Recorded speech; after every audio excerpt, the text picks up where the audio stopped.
Welcome to episode 3 of the Courageous Coach podcast, the podcast where we pull back the curtain on what it really takes to be courageous with your clients, your business, and your life.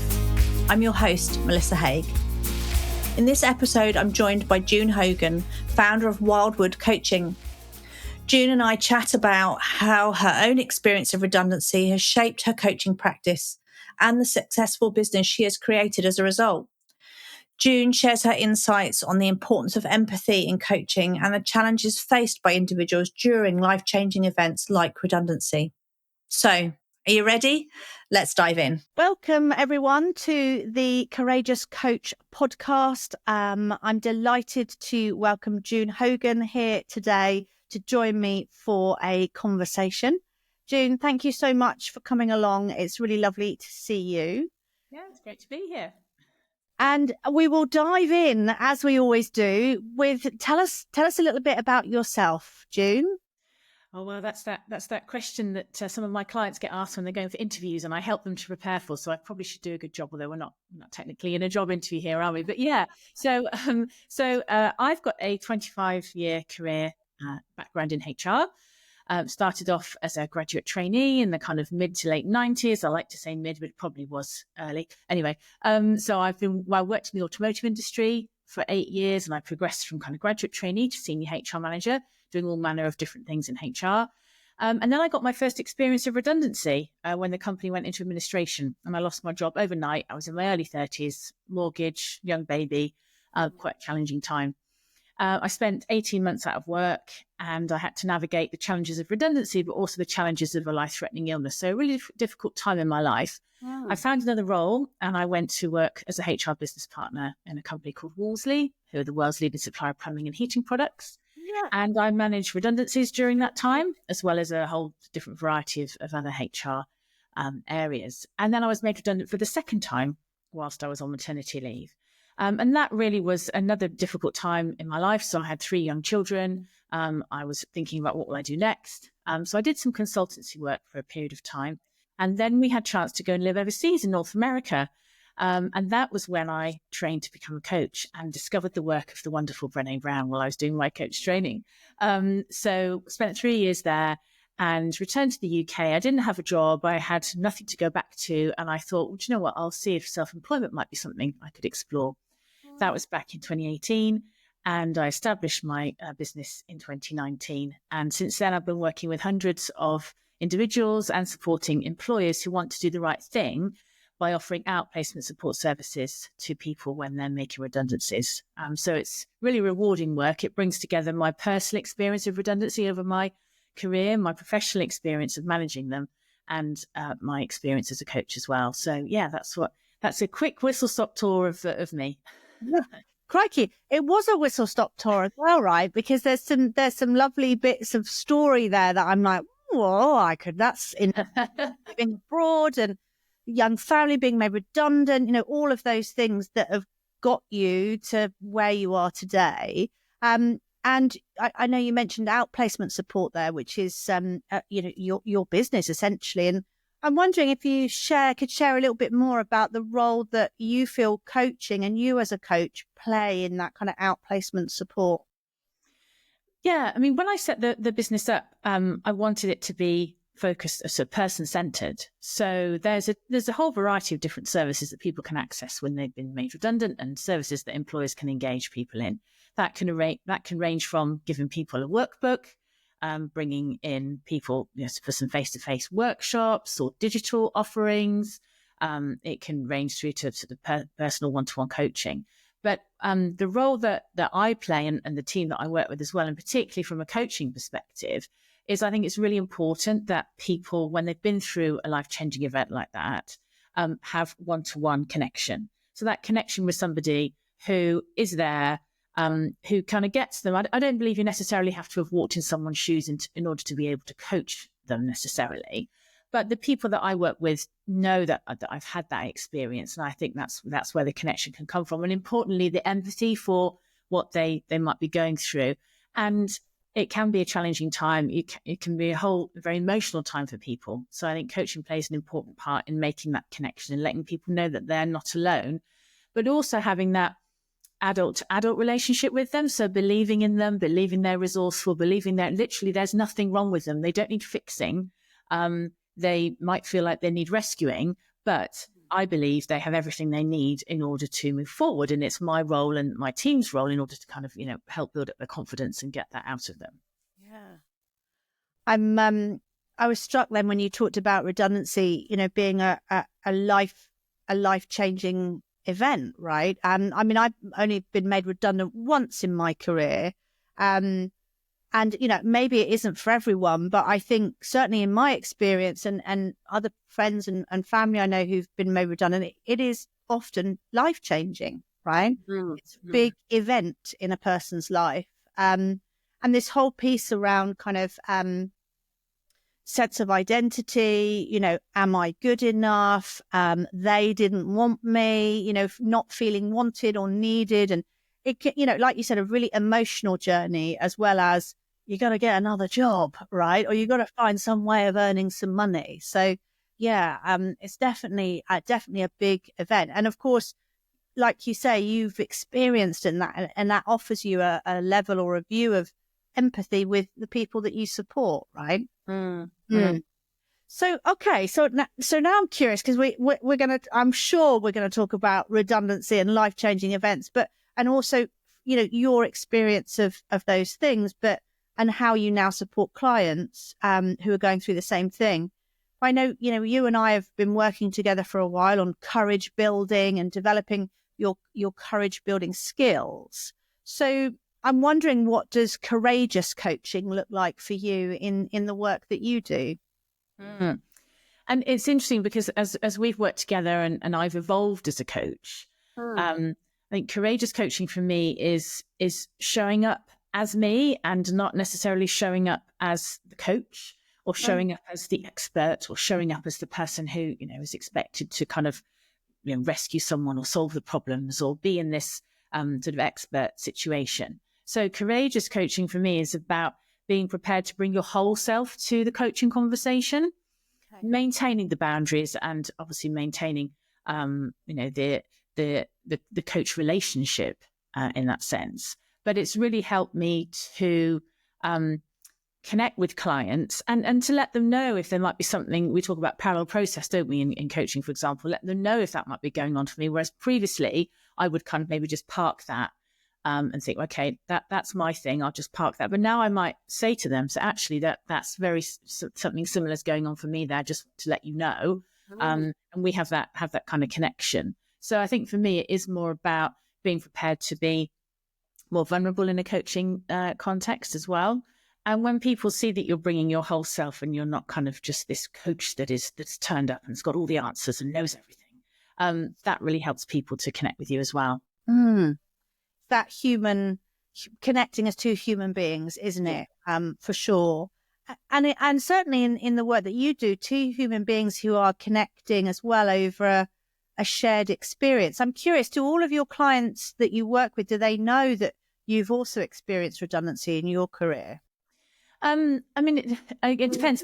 Sometimes I'll remember to tell them that when we do our intro call. I don't always. But that might come up, and if they followed me on LinkedIn or they've kind of been to the website, that kind of thing, they might know about it. But it's if it comes up, then that generally I'll kind of let them know, because I feel that it's important to have that connection, and for them to know. I say I don't sit here with all the answers, and it's that piece around where people say, well, what advice can you give me? And of course, in that coaching context, it's like, well, I can step out of the role of coach. Happy to give you some advice if you'd like it, and how you position that. And years ago, I'd be like, oh, no. I'm not here for advice. And I'm still not here for advice as my primary objective. But if someone asks, it feels like I can't kind of just sit there on my hands and say, I'm sorry, what do you think? So it can tend to be more of a blended approach sometimes. And because people understand my background, understand where I've come from. But yeah, I think it's helpful for people to know that I've been on a similar journey. But of course, everyone is different. And that's what I love about coaching people, even in similar situations. There's such variety, even though they come with that, yes, they've lost the job. It's about my role to find out, well, who's this person in this situation? Who am I talking to and what do they need? Not what I think they need, because that's never a good place to start. No, absolutely. Because their journey is going to be different from yours, and what worked for you might not work for them, right? The other thing I'm sort of struck by as well is this. I'm sort of thinking to myself, if I was coaching people, as you are, right, who are in this situation, who've been made redundant, and that sort of almost maybe desire to rescue, and making sure that, as you say, you maintain that boundary, because I sort of think you're on the other side of it now, right? You're successful, you have your own business, you've recovered successfully twice from being made redundant, and I'm sort of imagining, for not as a coach, but I'm imagining that kind of, it'll be all right. Here, I'm evidence that it will be all right. Don't be too worried. And that sort of isn't honouring the fact that right there in that moment for them, it really is, it may well feel like the end of the world, right? Yeah. And I'm reminded of that video that Brené Brown did about empathy. And I think you may have shared it with us on the programs. And I share it with people when I'm helping to support line managers prepare for redundancy consultation meetings, the power of empathy and how people can quickly jump into sympathy because, as you say, it'll be okay. Don't worry, it'll be fine. We've got this kind of thing. And that's something that I have never, ever said to anyone in 5 years because nobody wants to hear that. And I'll often hear that from clients. I remember vividly going to a workshop. I walked in and we were just kind of getting ready. It was an outplacement workshop. People coming in and I was chatting with them. And this one lady said, we've been at risk now for a while because the company's closing and it was a long kind of consultation process. Right. She said, if I hear one more person tell me everything's going to be fine and I'll get a job, no problem. She said, I'm just going to have to walk out of the room just because that doesn't help me. And we kind of had that conversation about sympathy versus empathy. And so, connecting on that empathetic level is very much what I'm about and joining people, much like Brené said, you're not looking down into the hole going, oh dear, poor old you sat down there. Neither are you saying, oh, you'll be fine, but you're climbing down and trying to connect with a feeling that you both share. Yeah, absolutely. Yes. And maybe that's what, I don't know, separates the coach relationship from the, the well-meaning friend who kind of says, oh, don't worry, it'll be all right, versus the coach who is, as you say, is practicing empathy rather than sympathy. Yeah. Super interesting. Because I'm also, you mentioned there about the work that you do with line managers to help them to prepare to tell people and to have those conversations that, their role is at risk or they're being made redundant. And I know we've talked about that piece of work that you do before because it's super important, I believe, having worked with lots of line managers who go through that process and, if to be frank, do not do it as I think they should be doing it, and the damage that can do in the process, it makes it worse, right? So I'm wondering if you can share what's important in that work that you do with line managers. What do you tell them? How do you make them better? Because I'm like, don't need it, Yeah, and it's a tricky one because there is a legally compliant process that needs to be followed. And, I've supported line managers in those meetings. So there's a framework. And one of the things that we would always say is, if you're not sure, then kind of don't go off piste, stick to the framework. And normally there'll be some kind of script, but not a script that you literally just sit there and read and don't make any connection with the individual. So there are things like being prepared for emotion. And when that emotion might come, giving them some hints and tips around just let the emotion come out. Don't try and make it better. Don't try and interrupt. Just literally give someone the space and the different emotions that might come up from the shock where somebody's literally just shut down, so they're not listening anymore. The anger where they're, banging their fist on the table or whatever it might be, or the sadness where they're in tears. So preparing them for that, because you just don't know what kind of is going to happen when you say those words. And I've been on both sides of that table. And when I was told, your role is at risk of redundancy, I thought, I know the drill. I've got this because I've been on both sides. And I cannot remember a single word that happened after that. I just went into this panic mode and I was in shock. I just wanted to get out of the room, and I had no idea what was said after that, and I had nobody with me either. So I share a little bit of that with the line managers, but importantly, it's about making eye contact, making that person feel like they're the most important person in your life for the next 30 minutes, shutting down all the notifications, all that kind of thing, active listening, and importantly, empathy. And lots of people really find that part of it really interesting, because our natural persuasion is to try and fix things and to say, but don't worry, you'll be fine. You've got lots of skills. You've done great work for me. And it is hard for line managers to see good people leaving. And so it's hard for them as well. And then importantly, thinking about, after the meeting's concluded, making sure that it's open lines of communication, also managing their own emotions and looking for support, and to take a breather and just kind of decompress, because it's heavy work managing these consultations when you're literally doing it properly and throwing your whole self into it. So I'm immediately struck that very much sounds like the humanity, like bringing your humanness, for want of a better word, to these difficult conversations. Because yes, there's the process, and that's very important, but it's two human beings, one of whom has received some pretty bad news, in connection with each other. So bringing some of that humanity and that connection. Interesting. I think, well, I don't know, June, if what you do is unique, but it feels unique to me in as much as, I've in my time, I've been a line manager and been taken, you need to make this person or this role redundant. Here's the process. This is what you must say. This is what you mustn't say. Are you ready? Yes, I am. Going into those meetings really unprepared, other than clinging to this process, which was really the only thing that I had to cling to. And so I know for me how much I'd have valued that, you bring your humanity to this too. It's so important. It's so important. Yeah.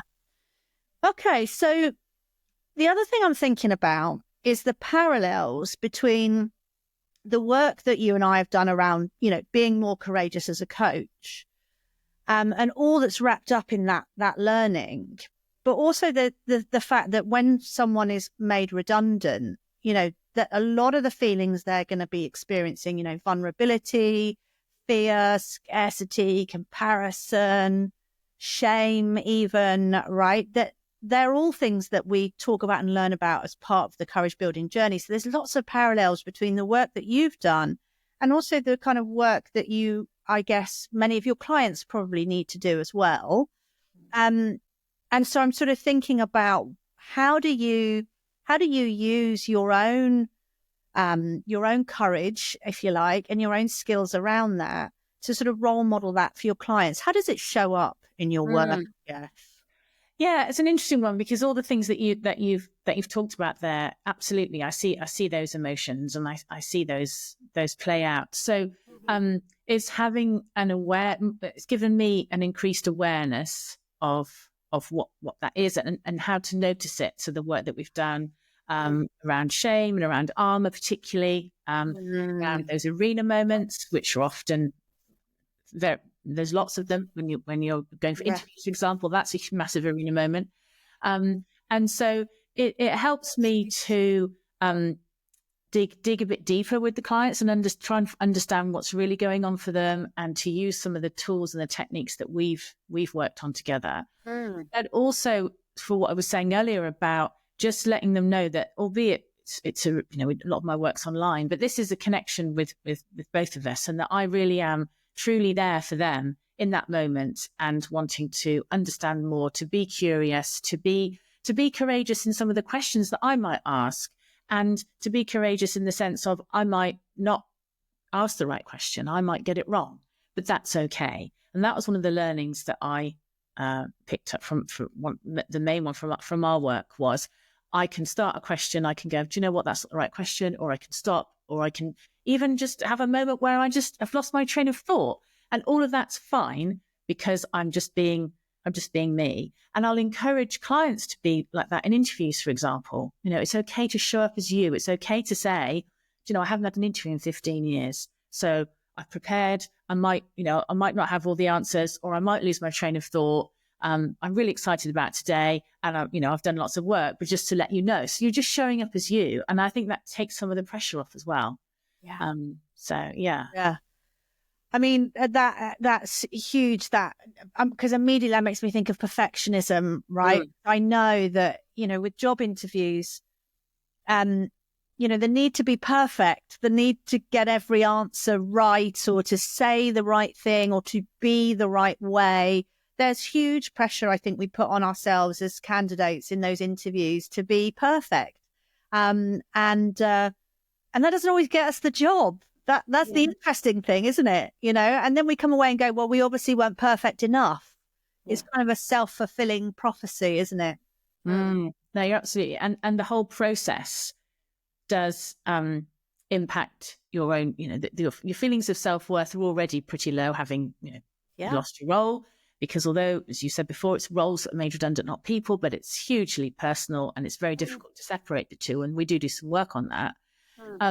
But when you're going for interviews and getting those knockbacks and, or not hearing anything, it's hard for it not to then seep in as well and feel that, as you said there, maybe I wasn't good enough. Maybe I wasn't perfect enough. It's all about me. And it can be a spiral.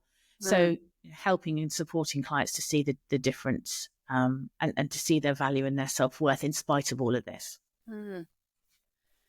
I'm kind of imagining as well, and I think that this won't just be true of coaches who work with, people who've been made redundant, but I'm wondering or sort of thinking that many of your clients, they're in a vulnerable state. You mentioned like self-worth and sense of self-worth and confidence and all of those things that, have been knocked or damaged to some degree. And when they arrive with you, looking for support, they're in a, they're vulnerable. They're probably feeling quite vulnerable. And so immediately I'm sort of thinking, well, how do you, because you mentioned challenging, right? And sometimes asking the difficult question or asking the challenging question, which is absolutely part of our role, I believe, as a coach. How do you balance the vulnerability that is clear in your client and the need maybe to push or to stretch or challenge? How do you manage that in those conversations? Yeah, I think that's probably one of the hardest parts. And it's certainly not something I would do in the first session or maybe even the second one, because it's giving them the space to kind of let things out. And some clients will be quite stuck in their thinking and is quite circular in terms of how they're feeling about the future and that kind of thing.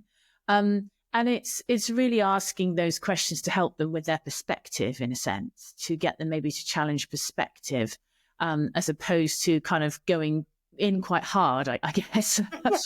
So I would tread softly, I think, is the honest answer. Yeah. And then some of those questions around, but well, kind of what have you got to lose, or what would happen if you didn't go for that, for example, or it really depends on what might be going on for them, and just to help them see the value that they bring. And I think it's when you can peel back the layers and get them to reconnect with everything that is wonderful about them, and that this person who has all these skills and strengths and fantastic experience is still there. The same person that before the redundancy announcement was, everything was going great.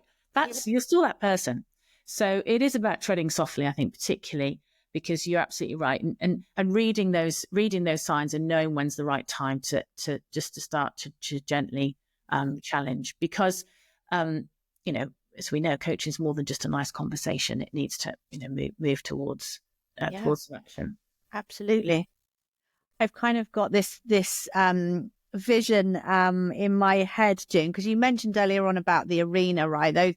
And the arena is such a lovely metaphor for those moments when, we can't control the outcome and we can't control what people think of us. And we step into those arenas, and that's when we need to lean into our vulnerability and be courageous, all the things that we learn on the program. But I'm also remembering the sort of metaphor before that of kind of the ready room, the little area that we sit in preparing, to metaphorically to step into that arena.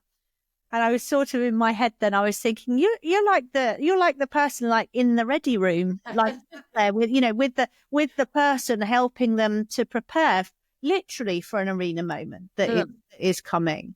And that's, for me, I'm thinking that feels like such a privileged position, but also really just really rewarding to be in that in that moment, in that preparation period with them to help them to show up in the arena. It's just, I see June in the ready room. In the ready room. Yeah, no, you're absolutely right. And kind of having someone there. So yes, you can read about preparing for interviews. You can watch an online course. You can download stuff. It's all out there. You can chat GPT if you want. But the connection with somebody who is connecting with what's important for you going into that arena. What are the things you don't want to be asked? What are the questions that you find difficult? What's on your mind? And kind of, what's the elephant in the room? How do you talk about your redundancy? How do you talk about your previous role? All this kind of stuff. Yeah. That's what really helps to help people with the confidence. And I do enjoy those sessions because we might have worked together for a couple of sessions beforehand before they even get to interview stage. Yeah. So it feels like a nice, and as you use the word privileged, it is privileged because you feel like you might have touched someone's life in some way. Because this could be another life-changing moment for them if they get the job that they're going for. Yeah. And of course that's making me think about how many people, well, let's just say in the UK, I mean, obviously worldwide, people are made redundant, but how many people in the UK who experience redundancy are offered, the kind of support that you offer. I mean, I know it's not everyone.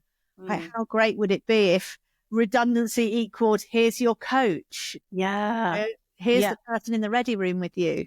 So important. That feels like a policy that we should get, like a government policy. Yeah. Perhaps we'll start a crusade, June, you and I. Well, it's interesting because from a best practice perspective, so, as a HR professional, I say that's my background, now I identify more as a coach, but that's the best practice way to manage a redundancy program, is for it to conclude without placement support. There are lots of pressures on organisations, not least of all cost, when you're managing redundancies. I get that. So that can be one of the driving factors. Oh. And I would never say this to somebody who's sitting in front of me, but people don't feel lucky to have outplacement support. At that moment in time, they don't feel lucky. They don't feel fortunate because they've lost their job. Yeah. However, as you pointed out, there are far more employers who don't offer it than who do. And anyone who is offered it needs to know that somebody in HR somewhere in that company has stuck their neck out and said, I think we need to do this. It's the right thing to do. It aligns with our values. It's the support that's recommended. It's best practice. And we need to spend X, Y, Z amount of money on it. So there's somebody there that is in that person's corner, even though their world is falling apart. And I can completely identify with that. And outplacement support is a way of making people feel valued. But at that moment in time, it doesn't have the impact that you might think it has. It's later on when they can reflect and look back and go, do you know what, that was a tough time, but my employer did the right thing. I can see they did the right thing. And I'll often get that later on in our relationship. And I think, and anyone who invests in us as a business, I'll always share feedback at the end so they can see the difference that decision to spend X amount of money made to that individual. I think that's really important. Yeah. And you've raised something there that I genuinely hadn't thought of. And I'm thinking, wow, that's super curious as well. Because you said people who come to you for coaching as part of their outplacement support, they don't feel lucky to have been given or offered coaching. They don't feel grateful, maybe even, right? That, I'm really grateful that I've been given this opportunity to work with a coach. And I'm smiling because I'm thinking to myself, well, crikey, I mean, most of my clients that come to me through organisations, I don't want to say that they feel lucky or grateful, but they feel they recognise that, they're being offered an opportunity to develop and grow by their organisation. And let's say they value that, right? That's a very different scenario for you. So I'm wondering, does that make a difference? Does that show up differently in your coaching for you? Yeah, it's interesting because the people who engage in the support are the ones who maybe can see the value in it. And I think, as we know, nobody really knows what coaching is. It's this nebulous thing. What is it? Who do you coach? What do you coach? Yeah. So I understand that part of my role is to explain how the support works, explain what we can work on in coaching, explain how a coaching relationship fits together. And in that kind of introductory call, when I'm talking to people, that's when they can really kind of start to see the benefits and the benefits of what's been offered. And often it takes people a little bit of time. So they might be made redundant at the end of the month, and it might take them a week or two, and understandably, just to kind of decompress and to just, let things go. And then connect. So they've had some time for processing, and then they sort of feel more ready to engage. Other people will be the opposite. They'll want to get started straight away, and they're action takers and just want to kind of get on with it. But it is interesting because I do have people who might not be in the really positive frame of mind for obvious reasons. But again, it's my role to find out, what's going on for you, and to tread carefully and to connect with wherever you are. So wherever that person is on the change curve, or whatever change model you want to use, I'm fine with any of that emotion. It's all cool. And I want to let people know they can be themselves. So they don't have to be all kind of keep calm and carry on. If it's hard, if it's tough, if they really don't really want to be here, that's fine too. So it's about meeting them where they're at, I think. Yeah. Wherever you are is okay. Yeah. Brilliant. All right. I'm one of the things I'm really curious to hear, June, as well, because you and I are both building businesses, right? Building coaching practices, getting out there and doing what we hope is good work and is making a difference. So I'm wondering, in your journey, so how long have you been in business now? Remind me, June. 5 years. Yeah. Is there a 5th birthday coming up that requires celebration? Well, there'll be some sort of excuse for cake, I'm sure. Cake. Yeah. Good. As long as it's one you've baked. Yes. Yeah. So that makes me think about, what's next? What's going on for you in terms of you, your world, your business, and that's leading me to that question of, what's the call to courage that you're leaning into right now? Yeah. And I'm not normally one who starts off January and kind of I don't have New Year's resolutions, so I haven't got any of those because I never keep them anyway. But I have some intentions. But this year feels a bit different. And I shared this on social media, that I feel like this year I'm identifying more as a businesswoman, whereas before I was self-employed. And it's only a subtle shift, but it feels like it's recognition of the fact that you said I have built a business. There's a business that solves a particular problem for organizations who want to do the right thing by offering support to individuals in redundancy. And it's a business that I believe makes a difference. And that's what motivates me. And that's why I do what I do.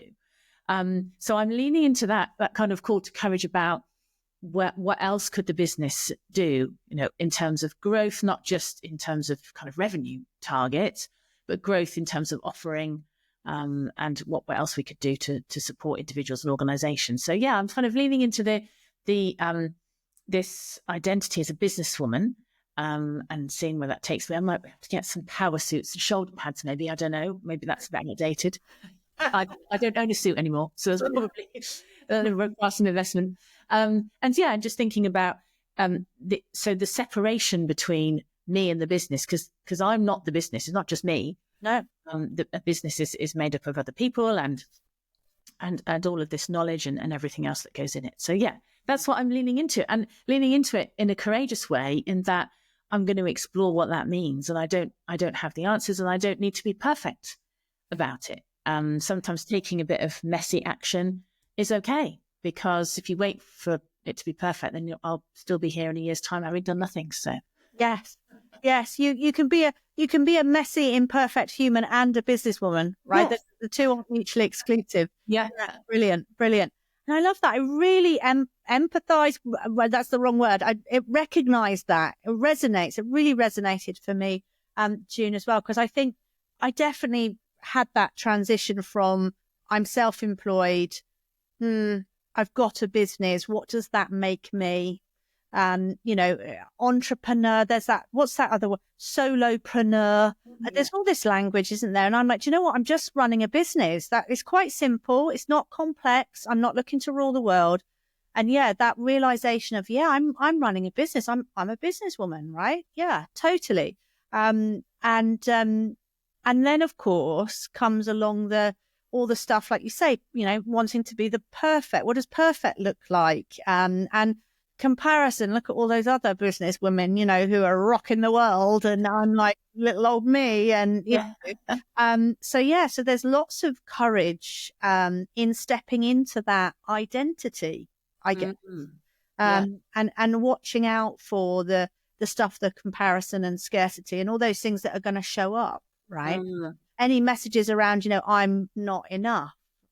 Which it happens too, right? So that's super exciting, because it feels like leaning into you found a new identity and you're leaning into that identity.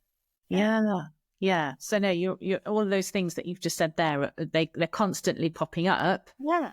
But it's just about being prepared to go for it, really, I guess. And none of us have got it all sorted, despite what social media might lead us to believe. Well, absolutely. And I think it's the other thing that is important in this, particularly, if people who are listening, thinking about their own business or setting up their own business, and maybe there might be a bit of comparison going on there as well with us, right? And I'm like, hang on a minute, I don't want you to think it's because it's this. I think there's something really interesting happening in the coaching profession where we've kind of recognized that, when we're at coach training school and we learn how to be coaches, nobody really tells us how to run businesses. And so then we go out and we set up our own business and we have to learn to run a business. And I agree with all of that. But I think also there's an undertone to that message that's something like coaches can't run their own business. Now that's coming from in me, like kind of like, actually, we're not very good at it. And I'm like, I'm not sure that's true either, right? I think we are good at it. We can be good at it. We just got to do the learning and make mistakes and all of that stuff. And I feel like we're probably evidence of that, right? Yeah, you can do it. Yeah. And all of these, you bombarded as a coach with join my program and you'll earn 6 figures in 6 weeks. And while you're not earning 6 figures, there must be something wrong with you. And launch your thing, do your thing. It's constant as a coach, constant. And I think you're absolutely right. I haven't been on any formal training. I haven't done I've done a few bits and pieces of programs along the way, but I've never joined one of these invest 10 grand and I'll show you how to become the next Tony Robbins. Never done any of that. So I think there's a lot that if we just focus on the basics, focus on simple things, focus on who is your ideal client? Who do you want to work with? Who do you support? And how do you do that? And then just remember that you can't sit in your office and expect people to find you, because that isn't how life works. Doesn't happen. Yeah. That's so true. That would be our key messages. I love your messages. They're brilliant, right? So who is it that you want to work with? What's the work that brings you joy? And you've got to get out there and talk about it, because they won't to you. Yeah, absolutely. Yeah, sorted. Brilliant. Love it. So, June, I always close these conversations with the final question, which is around, advice maybe, but what's one thing that you think every coach should know about courage? That it's liberating when you lean into courage. Okay. That can make you really connect with who you are and what you're here for. So, I found it transformative, and it feels like a kind of a weight has been lifted when I'm leaning courage. And I kind of know when I'm not, because things feel heavy and things feel hard. And yet when I know when I'm leaning into it, it feels lighter, because I'm prepared to make the mistakes, be vulnerable, and have the courage to go for it. Yes. I love that. It's lighter. And yet you might think that, courage, vulnerability particularly, is a heavy thing. It doesn't feel good. But actually knowing that you can lean in and the world won't end, right? And you can try hard stuff, and you can play and experiment, and it'll be okay. You can be curious. Yeah, lighter. I like that. Liberating and light. I'm going to take that. That's perfect.